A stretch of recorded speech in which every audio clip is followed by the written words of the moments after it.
Welcome to JGTCR, I'm Cope, and today we are tuning the Audi RS5 DTM 19. Let's get into it.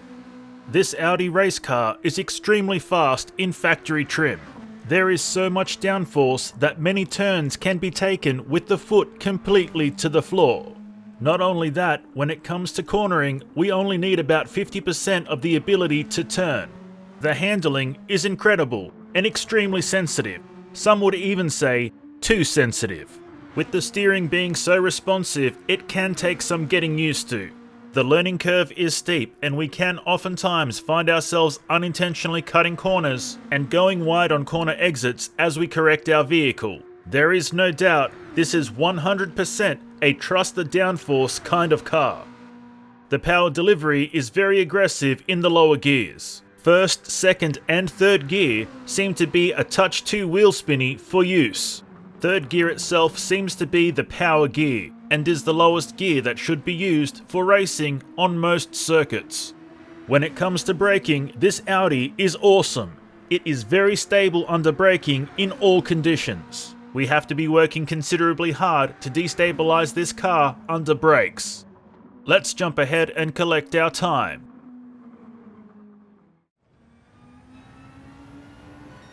5 minutes 58.3 seconds. On to the race tune.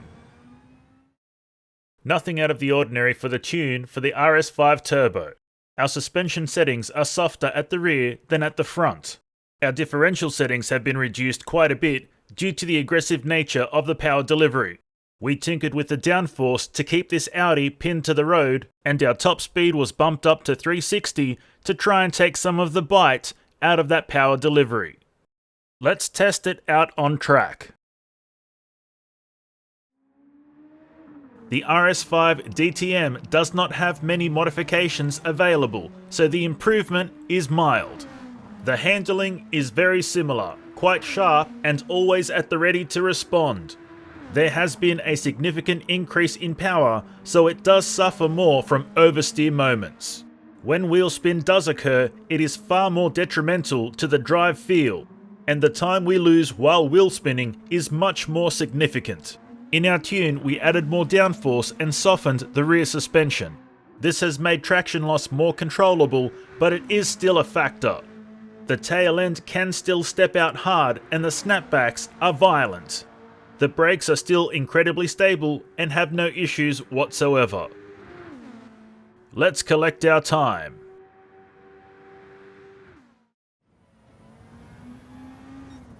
5 minutes 42.9 seconds. And now the drift tune. We had to go to some extreme settings to get the RS5 Turbo to drift. The most extreme being the ballast of 200 kilos at a ballast positioning of 30 over the rear wheels. Our suspension sees the rear being softer than the front, with the anti-roll bar being all the way down at 1. And our differential settings are all completely maxed. Our top speed was reduced back to the factory 280 km per hour. And rounding it all off, we removed the turbo, reducing power to 603 bhp. Let's go drifting at Suzuka. The Audi RS5 DTM 19 race car is not a very good drift car at all. It has all the components necessary to make it a great drift car, but somehow it just doesn't come together.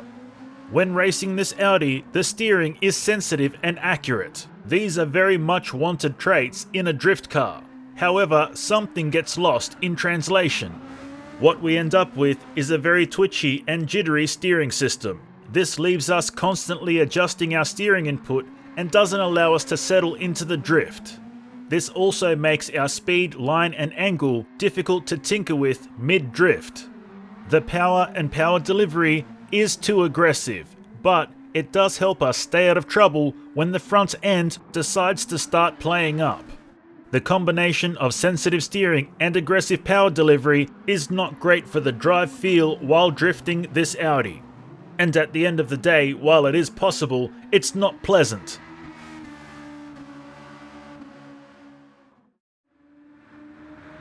The Audi RS5 DTM 19 is a very rapid race car. In factory trim, it handles extremely well and sticks to the road like poopy to a blankie. When completely modified and tuned, this Audi becomes faster, but also much more loose on the tail end. But when mastered, it can be driven fluidly and smoothly, allowing us to hack away at lap times. In the drift arena, it is possible but not comfortable, and certainly not pleasant. And that's all we have for you today, so until next time, keep racing!